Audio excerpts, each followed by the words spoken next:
Welcome to This Explainer. Today, we're diving straight into a really quiet financial phenomenon that creates a completely bizarre outcome. It's a machine that often makes responsible savers go broke while reckless-looking borrowers actually get rich. I know, it sounds totally backwards, right? But as we unpack the data today, we're going to uncover the one silent force that actually decides who gets ahead. Because, as it turns out, the dollars sitting safely in our bank accounts, they're shrinking, literally. Right now, your money is worth a little less than it was when you woke up this morning. Okay, let's dive into this by comparing two hypothetical friends. They have the exact same salary, live in the same city, and are the exact same age. First up, we have Julia. Now, Julia is the responsible one. She's the one your parents would be incredibly proud of, right? She's got $50,000 in cash, zero debt, and she saves every single dollar she earns. When her coworkers are panicking about the stock market dropping, she feels totally secure because her balance never goes down. It just feels incredibly safe. Then we have Russell. Russell takes his 50 grand and buys assets, things like index funds and a house. And he borrows absolutely everything the bank will hand him. He is $300,000 in debt. At a dinner party, Julia looks like the adult in the room, while Russell, he looks like a guy who is one bad month away from absolute financial disaster. But as we're about to see, feelings and math are two very, very different things. To really understand why their paths dramatically flip over time, we need to look past the numbers that make us feel safe and focus on what's actually happening behind the scenes. The court trap we fall into is the difference between nominal and real value. Nominal is just a number blinking on your screen. Real is what that number can actually buy in the real world. The crazy thing is, almost everyone runs their entire financial life staring at that nominal number. We feel great because the number goes up, all while our real purchasing power is quietly, invisibly bleeding out. So here's the kicker. Even a conservative, totally boring 2.5% yearly inflation rate acts as a silent tax. It's a tax nobody ever voted for, and nobody ever sends you a bill for it in the mail. Think about it. Most savings accounts pay roughly a third of 1% in interest. So if inflation is running at 2.5%, it absolutely guarantees that Julia's cash loses around 2% of its buying power every single year.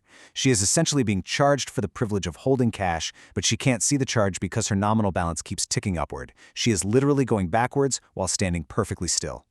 Let's fast forward 5 years into our timeline to see how this builds.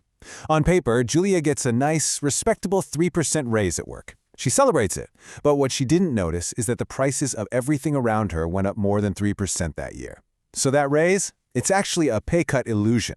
She has more dollars, sure, but less buying power. It's basically a polite, smiling demotion. Meanwhile, Russell's fixed $2,000 mortgage payment hasn't moved a single cent. While his wages and the cost of everything else rise, paying that frozen $2,000 actually feels easier to pay every single year. Inflation is quite literally working the night shift on his behalf.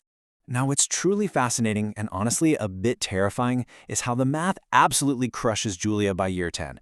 Let's say she's been saving diligently for a weekend lake house that cost $200,000 when she first started.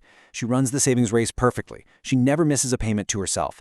But by year 10, that exact same lake house has climbed to $340,000. Now the bank demands a higher down payment than she even has. Her careful, responsible pile of cash grew slower than the very thing she was saving to buy. The finish line for her dream lake house just rolled away, and nobody bothered to tell her it was on wheels.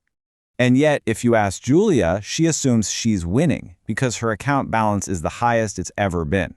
In her mind, she hasn't lost a single dollar. This beautifully, or rather tragically, highlights a concept called the money illusion. It's just human wiring, honestly. We feel the dollar amount, not the dollar's actual worth. It's exactly why paying $5 for a coffee feels completely normal to you, but feels absolutely outrageous to your dad. Same coffee, different dollar. The dollar itself got smaller, but most people simply never update the picture in their head. Now, if this all feels a little abstract, just remember that we all felt the terrifying fast-forward version of this very recently. When inflation hit a 40-year high of 9% in a single year, it sprinted. A regular grocery run suddenly surged by $40. The price of eggs literally doubled. You'd find yourself driving an extra 10 minutes just to avoid certain gas stations. This stressed out over half the country and closer to 2/3 of lower-income households. It proves that this isn't just some spreadsheet problem for economists. It's real math being done by real people right in the checkout line. And this brings us to the modern, somewhat pettier version of this concept that you literally hold in your hand: shrinkflation. This is where companies figure out you'll definitely notice a price hike, so instead they just remove 20 sheets of paper towels, or sell you a bag of chips that is legally classified as mostly air. Now, the data shows that shrinkflation is actually a tiny fraction of total economic inflation. But man, in the categories where it hits, like coffee packaging shrinking enough to cause a 30% per unit increase, it really stings. It's the part of the melting dollar you can actually hold in your hand and get mad at. To make this long-term melting incredibly concrete, just compare these everyday items from 1970 to today. A postage stamp jumps from 6 cents to 84 cents. A new car accelerates from under $4,000 to over $52,000. A new house goes from around $24,000 to well north of $450,000. Keep in mind, these are the exact same items. They just require a terrifyingly larger pile of physical cash to own today compared to 1970. Meaning, if your grandfather stuffed a single dollar bill under his mattress back in 1970 and you found it today, it didn't just sit there safely.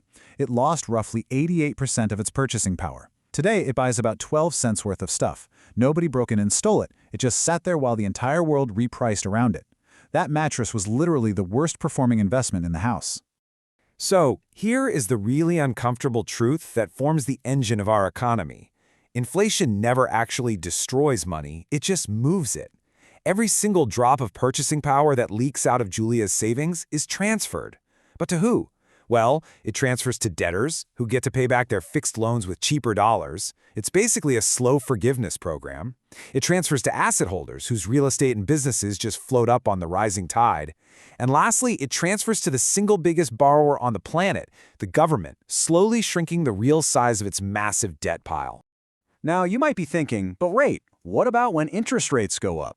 Well, even when central banks slammed the brakes and spiked interest rates past 5% to fight that massive inflation wave, did savers finally win? Nope. The average big bank savings account still paid less than 1%. They gave you a free pen, but they kept the profit. That spread, the gap between what the system earns on your money and what it actually pays you, doesn't disappear. It just becomes the bank's profit margin. Let's jump to the very end of our timeline. By year 30, the gap between Julia and Russell isn't just a gap, it's a canyon. Julia's safe, responsible cash is worth just $24,000 in real purchasing power. She did everything right, and an invisible thief took half her wealth. Russell's towering assets, however, sit near $380,000. That is 14 times higher, generated from the exact same starting point. His debt, which made him look so reckless at that dinner party decades ago, is nearly paid off in shrunken dollars. Okay, to be perfectly fair here, let's look at the nuance, because Julia wasn't completely wrong. Cash has a very real, very important job. When Russell's investments dropped 20% in a bad year, and he felt sick to his stomach, Julia slept totally fine. If a medical bill or a busted transmission popped up, Julia had the cash instantly, while Russell might have been forced to sell an asset at a loss. Holding zero cash is its own kind of reckless, for sure. The true trap isn't having an emergency fund. The trap is holding idle, excess cash past that safety net and mistakenly calling it safe. Understanding this whole dynamic reveals exactly why certain tools are so popular for protecting wealth. It's all about utilizing assets that fight for you while you sleep. Things like index funds, which allow you to own pieces of the economy and actually ride the inflation wave. Fixed-rate mortgages, which literally let inflation eat your debt over time. And for the cautious saver, treasury and savings bonds that are specifically designed to adjust upwards with inflation.